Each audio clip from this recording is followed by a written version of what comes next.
নারীকে সবজি এনে দিলে রান্না করে দিবে, ঘর দিলে সংসার সাজিয়ে দিবে, ভালোবাসা দিলে সারা জীবন থেকে যাবে। নারী হচ্ছে কোমলমতি, আপনি তাকে যা দিবেন সে সেটা দ্বিগুণ ফিরিয়ে দিবে, হোক সেটা ভালোবাসা অথবা অবহেলা অথবা ঘৃণা।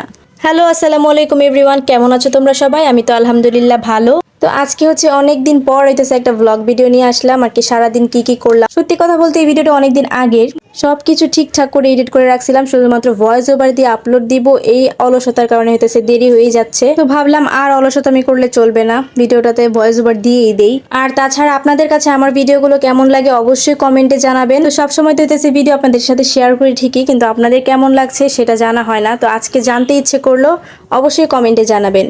তো এই তো আজকে সকাল থেকে হচ্ছে ভিডিওটা শুরু করলাম। সকালবেলা হচ্ছে পরোটা ভেজে নিচ্ছি আর সাথে হচ্ছে চা বানিয়ে নিয়েছি। এই তো খাওয়া দাওয়া শেষ করে রান্না বান্না শুরু করব দুপুরে। আর আমার যখন থেকে এতেছে 5,000 ফলোয়ার কমপ্লিট হবে, এখনো হয়নি, তখন থেকে আমার চিন্তা ভাবনা ছিল আমি প্রতিদিন না পারলেও একদিন পর পর এতেছে একটা বড় ভিডিও আপলোড করব। আসলে একটা পেজের জন্য বড় ভিডিও, ছোট ভিডিও আর কি, রিলস ভিডিও যেগুলো সবগুলাই খুবই গুরুত্বপূর্ণ একটা পেজকে ভালোভাবে দাঁড় করানোর জন্য, গ্রো করানোর জন্য। কিন্তু তারপরও কেন জানি বড় ভিডিও বানাতে আমার খুবই কষ্ট হয়ে যায়। আসলে কষ্ট বলতে হইতেছে শুট করতে সমস্যা হয় না, সারাদিন তো ভিডিও করি, কিন্তু এডিট করতে গেলে, ভয়েস ওভার দিতে গেলে আমার একটু প্রবলেম লাগে। যেহেতু ছোট একটা বেবি আছে, তাকে সময় দিতে হয়, আর সে সারাদিন আমার সাথেই থাকে, খেলাধুলা করে আর কি, আমার সাথে কথা বলে, মুখ দিয়ে বিভিন্ন ধরনের সাউন্ড বের করে, তো তার জন্য ভয়েস ওভারটা দিতে আর কি একটু সমস্যা হয় আমার। তো এখানে আমি ঢেঁড়স ভাজিটাও বসিয়ে দিয়েছি চুলায়। ঢেঁড়স ভাজি আমাদের পরিবারের সবারই পছন্দ, সবাই খাই, আর মাশাআল্লাহ আমার মেয়েটাও পছন্দ করে খুব। তো ঢেঁড়স ভাজিটা হয়ে যাওয়ার পর আমি হইতেছে চুলায় মূলার তরকারিটা বসিয়ে দিব। ভিডিও শুরুতেই দেখছেন মূলাগুলো বের করে রাখছিলাম, এই কাটার ভিডিও করি নাই, আর আমি কিন্তু ভাব দিয়েও নিয়েছি, সেটার ভিডিও আর কি করি নাই। তো সরাসরি রান্নায় চলে গেছি একদম আর কি। আসলে ডিটেলস একদম সবকিছু দেখাতে গেলে হয় কি ভিডিওটা খুবই বড় হয়ে যায়, তো পরবর্তীতে দেখা যায় এডিট করতে, ভয়েস ওভার দিতে গেলে আমারই সমস্যা হয়।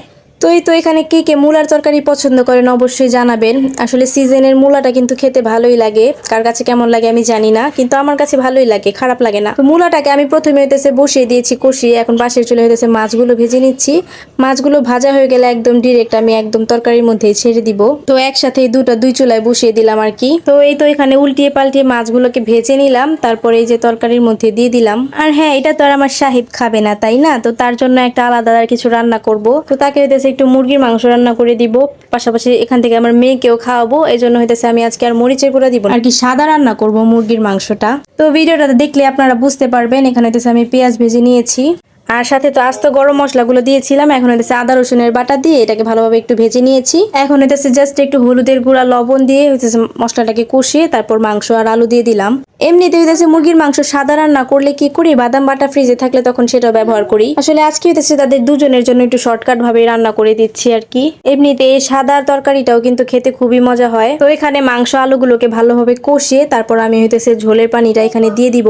তারপর হইতেছে এখানে কাঁচামরিচটা দিয়ে দিব। আমি কিন্তু কাঁচামরিচ শুরুতে দেইনি, কারণ শুরুতে দিলে ঝাল বেশি বের হয়ে যাবে, আর এই মরিচগুলো এমনিতে অনেক ঝাল, এই জন্য একদম 3টা দিছি, 2টা ভেঙে দিছি আর একটা আস্ত দিছি আর কি। তো এখানে হইতেছে আমার মূলার তরকারিটাও রান্না করা শেষে উপর দিয়ে ধনেপাতা দিয়ে দিয়েছি। আর আজকের ভিডিওটা থেকে এখান থেকে বিদায় নিচ্ছি। আল্লাহ হাফেজ।